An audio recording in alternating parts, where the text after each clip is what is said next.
Yeah, good question. I can't pick and choose, and I certainly can't influence the way they cover. But eventually they're all going to turn around because you're their subscribers, and if you don't take it, it's because the content is flawed. But I sat down with them yesterday, and they said, "What do you think America wants?" My answer was very simple.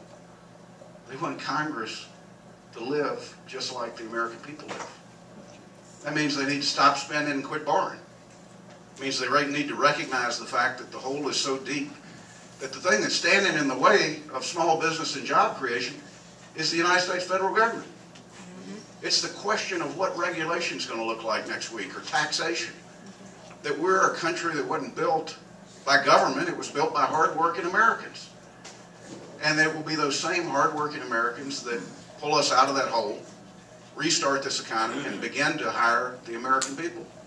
I hate to tell you, it's not going to be General Motors and General Electric and all the big companies. They have figured out that they can produce 20% more and sell 20% more with 20% less. They may reinflate employment at some time, but it's not going to be when we need it. It's small business in America that's the engine of growth. And we've got to make sure that government gets out of its way. Nancy Pelosi, right at the root, everybody's energized for the same reason. They want to take government back. Yes. Absolutely.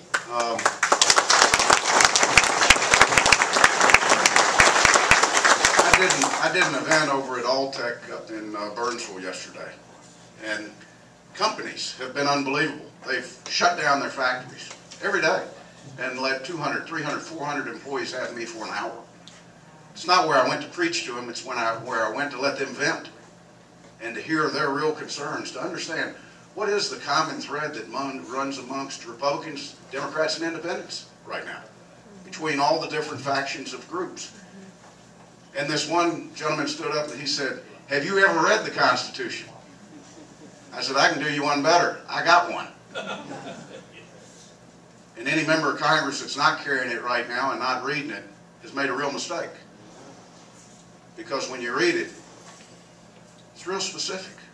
There's no room for misunderstanding. There's no margin of error. There's no area that the courts need to interpret.